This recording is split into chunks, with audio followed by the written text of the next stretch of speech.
মুক্তা সারোয়ার্স কিচেনে সবাইকে ওয়েলকাম জানাচ্ছি। আজ আমি আপনাদের সাথে সবার প্রিয় রসমালাই রেসিপিটি শেয়ার করব। এটা খুব সহজেই তৈরি করা যায়। আশা করি রেসিপিটি আপনাদের ভালো লাগবে। ভালো লাগলে প্লিজ আমার চ্যানেলটি সাবস্ক্রাইব করবেন। প্রথমে রসমালাইয়ের ছোট ছোট মিষ্টিগুলো তৈরি করব। এর জন্য এখানে নিয়েছি 1 লিটার দুধের ছানা।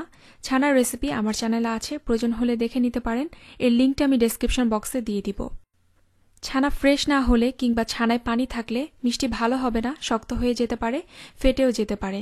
তাই এখানে আমি ফ্রেশ ছানা নিয়েছি, ছানার পানিও ভালোভাবে ঝরিয়ে নিয়েছি।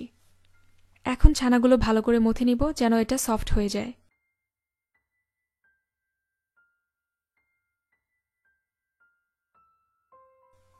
প্রায় 10 মিনিট হাতের তালু দিয়ে এভাবে মথে নিব। ছানা একদম সফট হয়ে গেছে। এখন অল্প অল্প ছানা নিয়ে ভাগ করে নিচ্ছি, এতে করে মিষ্টিগুলো একই সাইজের হবে। লম্বা লম্বা করে ছোট ছোট মিষ্টি বানিয়ে নিব।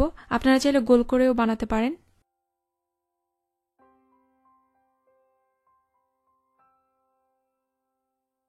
ছানা ভালো করে মথে নেওয়ার কারণে মিষ্টিগুলো ফেটে যাচ্ছে না। আমি সবগুলো বানিয়ে নিলাম।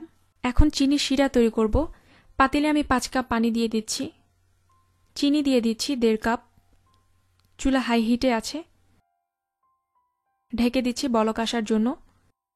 শিরায় যখন ভালো করে বলক আসবে, চিনিও গলে যাবে, তখন মিষ্টিগুলো দিয়ে দিচ্ছি। খেয়াল রাখবেন পাতিলটা যেন বেশ বড় হয়, কারণ মিষ্টিগুলো শিরায় দেওয়ার পর ফুলে ডাবল হয়ে যাবে। পাতিলে যদি জায়গা না থাকে তখন একটার সাথে আরেকটা লেগে চ্যাপ্টা হয়ে যেতে পারে, ভেঙেও যেতে পারে।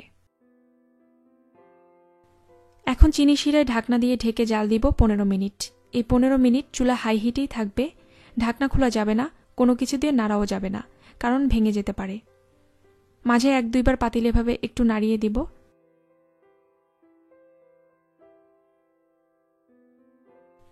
পনেরো মিনিট হয়ে গেছে, মিষ্টিগুলো ফুলে ডাবল হয়ে গেছে। চুলা অফ করে দিলাম। মিষ্টিগুলো শিরা থেকে এখনই উঠাবো না, শিরা যখন ঠান্ডা হবে তখন মিষ্টিগুলো শিরা থেকে উঠিয়ে নিব।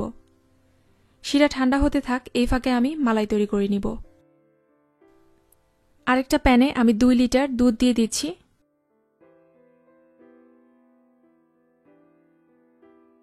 দুধটাকে ঘন করে 1 লিটার করে নিব। নিচে যেন লেগে পুড়ে না যায়, তাই কিছুক্ষণ পরপর নাড়ব। দুধ ঘন হয়ে অর্ধেক হয়ে গিয়েছে। আমি আধা কাপ চিনি দিয়ে দিচ্ছি। আপনারা আপনাদের স্বাদ মতো চিনির পরিমাণটা কম বেশি করতে পারেন। চিনি দেওয়ার পর দুধ একটু পাতলা হয়ে যাবে, তাই আরও কিছুক্ষণ জাল দিব, ঘন হয়ে না আসা পর্যন্ত। এখন এলাচের গুঁড়া দিয়ে দিচ্ছি সামান্য পরিমাণ, 1/4 চা চামচের মতো। এলাচের ভিতরে বিচিগুলো আমি গুঁড়ো করে নিয়েছি। মালাই পাতলা করে তৈরি করতে হবে। মালাই যদি ঘন হয় তাহলে মিষ্টির মধ্যে রস ঢুকবে না। এলাচের গুঁড়ো দিয়ে আরও 5 মিনিট জাল দিব। শিরা ঠান্ডা হয়ে গেছে। মিষ্টিগুলো শিরা থেকে ছেঁকে নিচ্ছি।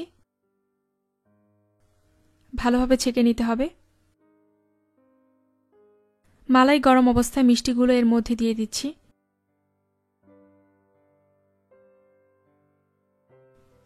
মিডিয়াম হিটে ঢেকে 5 মিনিট জাল দিব।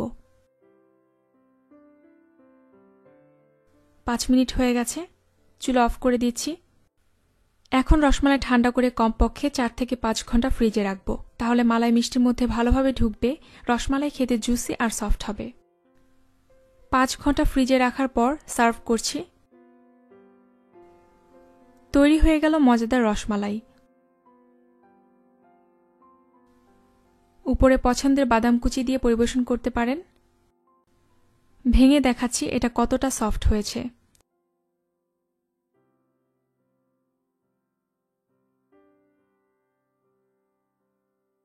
খেতে কিন্তু অনেক মজা আর অনেক জুসি। বাসায় অবশ্যই তৈরি করবেন। সবাই ভালো থাকবেন। আল্লাহ হাফেজ।